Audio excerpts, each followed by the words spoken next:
গতকাল মাওনা চৌরাস্তায় বিভু শোরুম উপলক্ষে বিশাল বড় লটারির আয়োজন করা হয়েছিল। সেখানে আমরা অংশগ্রহণ করার জন্য চলে গেছিলাম। তাদের উদ্বোধন উপলক্ষে লটারিতে কি কি পুরস্কার দেওয়া হয় তাই দেখানোর চেষ্টা করব। আমাদের সাথের এই মার্কেটের দ্বিতীয় তলায় বিশাল বড় শোরুম উদ্বোধন করার কারণে মাওনা চৌরাস্তায় ভিভো কোম্পানির পক্ষ থেকে বিশাল বড় লটারির আয়োজন করা হয়েছিল। আমরা সকালবেলায় শুনতে পারছিলাম যে আজকে নাকি এই লটারি ড্র হবে, আর আজকেও সারাদিন ব্যাপী যেহেতু লটারি বিক্রি হবে তাই আমরা দেখতেও চলে গেছিলাম।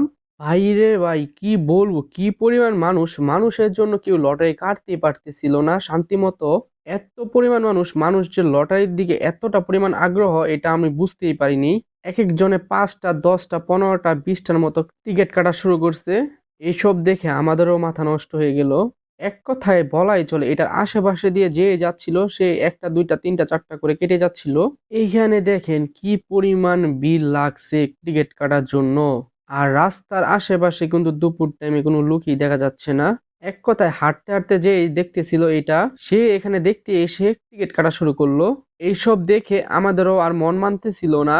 আমরা চিন্তা করলাম যেহেতু দেখতে আসছি সবার সাথে একটু তাল মিলিয়ে দেখি। পরে আমরা কিছু টিকিট কেটে নিলাম, কিন্তু আমরা টিকিটটা কাটতেছিলাম একটু বাইচ্ছা বাইচ্ছা। সকল বই থেকে মিলিয়ে টিকিট কাটা শেষ করে চলে আসলাম এখানে নাম্বার এবং নাম দেওয়ার জন্য। কারণ ওইখানে এত পরিমাণ ভিড় ছিল যে তারা নাম এবং নাম্বার লেখার সময় পাচ্ছিল না। অনেকেই নাম এবং নাম্বার ছাড়াই টিকিট কেটে নিয়ে গেছে। কিন্তু আমরা ভাবলাম যে হুদাই নাম আর নাম্বার ছাড়া কেন যাব, আমরা নিজে লিখে দিয়ে দিই। তাই আমরা লেখা শেষ করে তাদেরকে এক টুকরো টোকেন দিয়ে দিলাম। মোট আমরা 3 পিস লটারি কাটছি 20 টাকা করে, 60 টাকা দিয়ে। এই লটারিটা ড্র হবে রাত 8টা থেকে 10টা পর্যন্ত।